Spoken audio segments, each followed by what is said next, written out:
Seja muito bem-vindo de volta ao canal do meu tio Oscar. Hoje a gente vai conversar sobre a produção Cada Um Vive Como Quer, de 1970.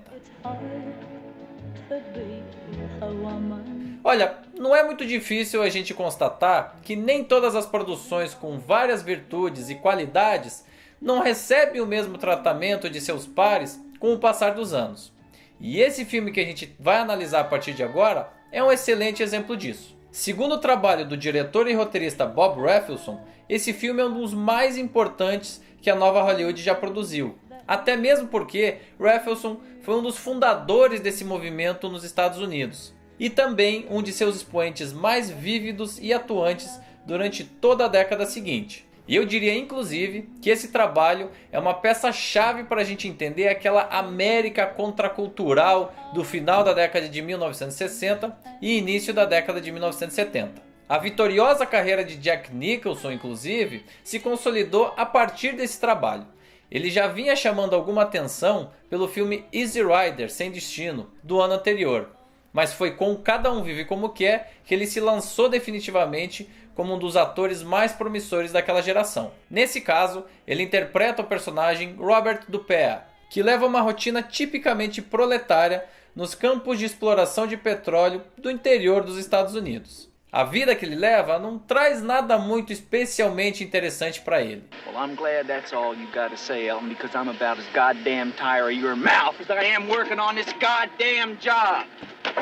E de quebra, ele ainda tem ao seu lado uma namorada tão fútil quanto apaixonada, a Rayette DePesto, interpretada pela atriz Karen Black.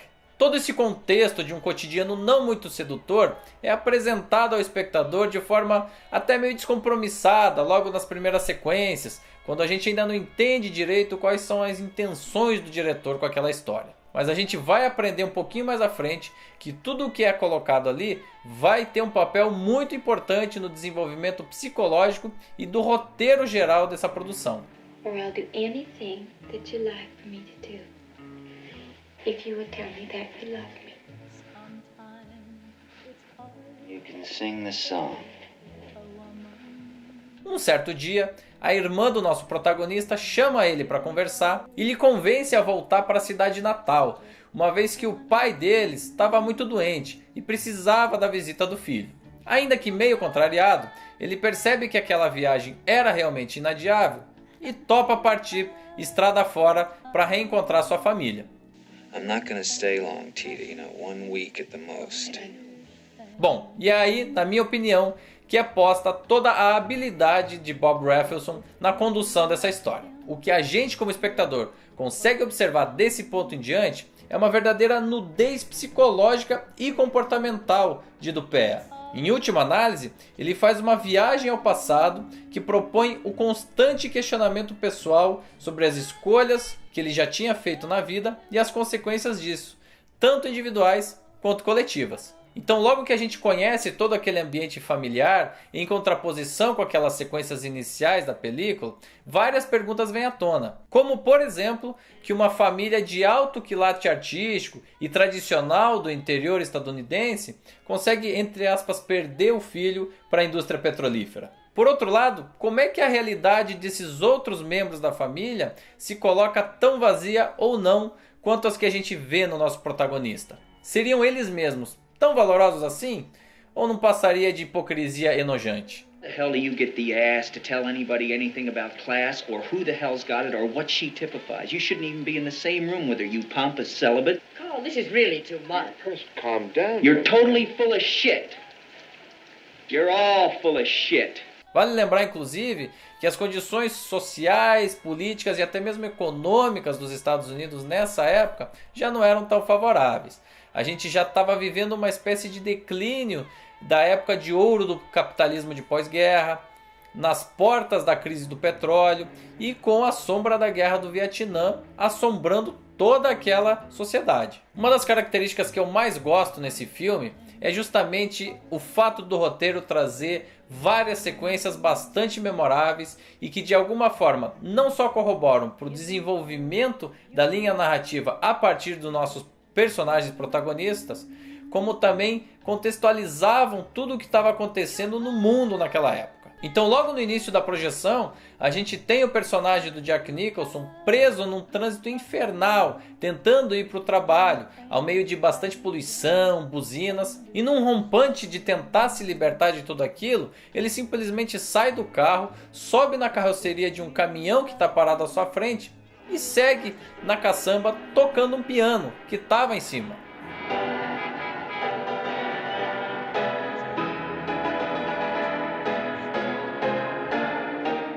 Essa cena me agrada tanto porque ela claramente é uma ode à negação do status quo então vigente e que era bastante alienador. Ao sair daquela maneira do carro e subir na carroceria alheia e sair tocando uma música, ele está se despindo de tudo aquilo que está em volta, inclusive os valores todos que estão colocados naquela sociedade. Well, we all line up like a goddamn bunch of ass, the most beautiful part of the day in gas. Mais um pouquinho à frente, quando ele já está na estrada indo para a casa dos seus pais, ele dá carona a duas garotas no meio do caminho. E a gente descobre através dos diálogos que na verdade elas gostariam de viajar até o Alasca. Where are you going? Alaska. Alaska.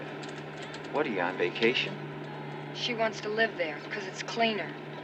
Quer dizer, de forma até bastante irônica, o Rafelson coloca aí um elemento de escapismo puro dentro dessa história. O ataque histérico que o Dupeia tem em uma das paradas que eles tinham feito para comer alguma coisa, em função do mau atendimento da garçonete, é também uma crítica sutil colocada pelo roteiro ao modelo consumista, onde tudo tem que ser rápido, para já, no estilo fast food mesmo.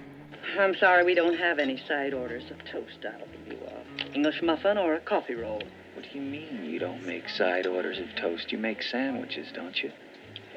E isso sem falar, é claro, nas emblemáticas cenas de reunião familiar, onde todas as entranhas daquele personagem, depois de exploradas ao longo de várias sequências do filme, são expostas de forma bastante crua e todas aquelas relações passam a fazer mais ou menos sentido. Isso sem falar nas excelentes cenas da parte final da projeção, onde a gente já tem conhecimento suficiente sobre esse protagonista e sobre todos os demais personagens, e a situação de cada um é explorada de forma bastante inteligente pelo roteiro.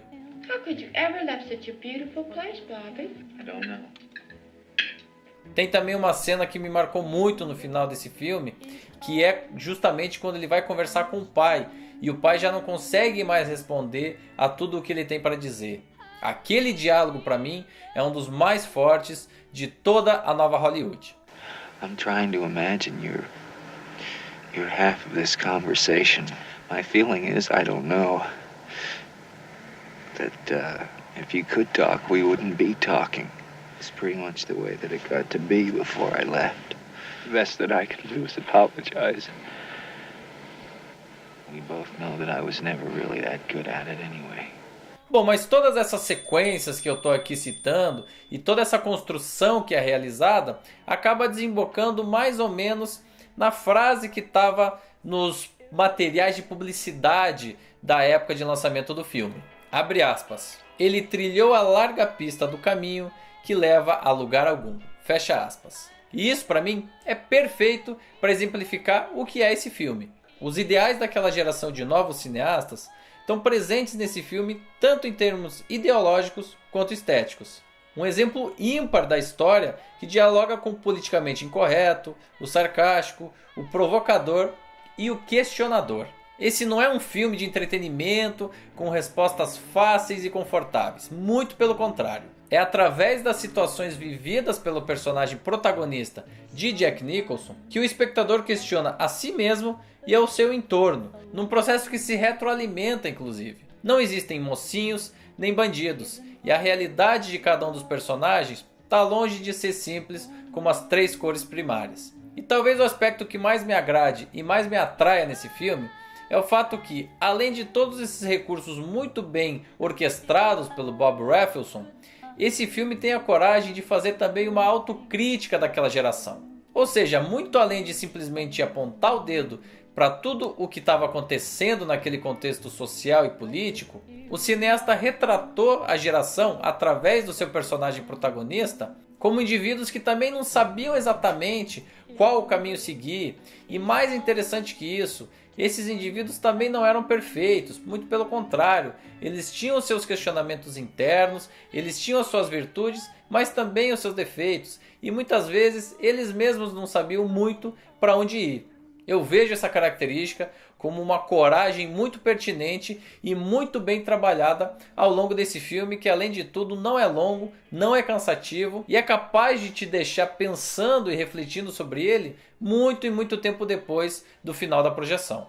Então, por isso tudo, não deixe de assistir ao filme Cada Um Vive Como Quer. Esse é o tipo de produção que não vai te atrair em função de uma linguagem completamente diferenciada ou de um personagem protagonista forte e carismático, ou até mesmo por um tipo de estrutura de roteiro muito diferente dos demais.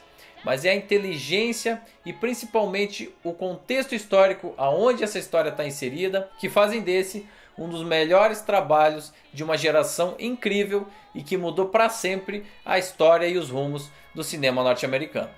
Cut it out. Son of a bitch, Bobby! You quit pushing me away like that. I've had enough of that to last me an entire lifetime. Isn't anybody gonna look after you and love you as good as I do? Bom, então depois da análise desses 5 filmes tão incríveis e tão diferentes entre si, chegou a hora do debate. E no próximo vídeo aqui do canal, eu vou receber 2 convidados muito especiais para a gente se aprofundar em cada um desses 5 filmes indicados, tudo o que de mais importante aconteceu no cinema naquele ano e, é claro, sobre aquela cerimônia de entrega de prêmios. Deixe seus comentários aqui sobre esse vídeo e sobre o canal, curta, compartilhe, se inscreva no canal e, é claro, visite as redes sociais para não perder nenhuma novidade. Eu espero você no debate desse ano, hein? Até mais! But if you love him, you'll forgive him. Even though he's hard to understand.